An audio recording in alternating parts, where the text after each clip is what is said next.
তুমি যদি বন্ধুলতা দিদিকে ট্যাগ দাও, রাজু মরবে, ঠিক মরবে।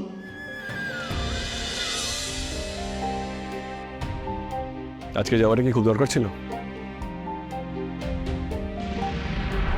কি হলো? আমি একটা প্রশ্ন করেছি, সেটা উত্তর দেওয়ার প্রয়োজন মনে করছো না? রাজু দাঁড়াও।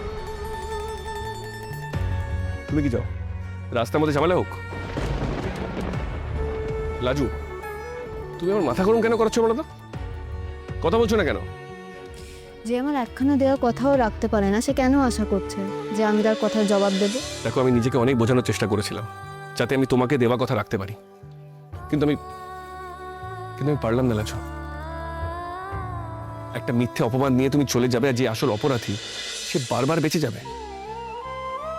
দেখো, সেটা মেনে নেওয়া আমার পক্ষে পসিবল ছিল না। প্লিজ তুমি আমাকে বলো, তুমি আজকে কেন বাড়ি যাচ্ছ? ওখান থেকে কি তোমাকে ফোন করে তাড়া দিচ্ছিল? যে কথা দিয়ে কথা রাখে না, আমি তার কোনো কথা শুনিও না আর তার সঙ্গে কথা বলিও না।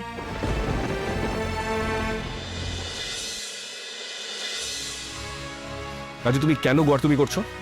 আমি তো বললাম যে আজকে আমাকে কেন সব কথা বলতে হতোই। রাজু, আমি কি করে চুপ করে থাকতাম? আমি তো তোমাকে ছাড়া।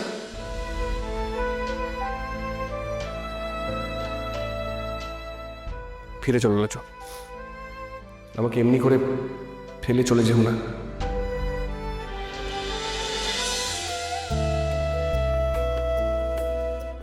বেশ,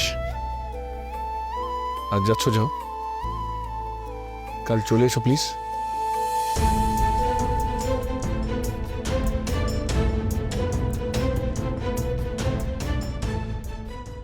তুমি তো জানো টিব্বি টিব্বি ওসব ছেলে মানুষই, সেসব না রাখলেও চলো, তাই তো?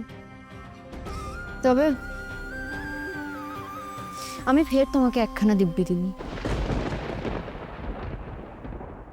আমার একটা কথা তুমি রাখো, অন্য কথাটা না রাখলে লাজু কিন্তু মরে যাবে।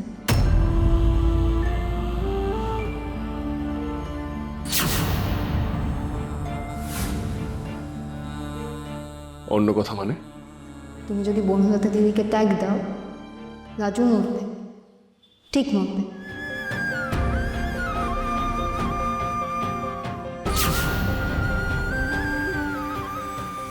এখন তুমি ঠিক করো, বন্ধুলতা দিদিকে বাড়ি থেকে চলে যেতে বলবে না তাকে মেনে নেবো।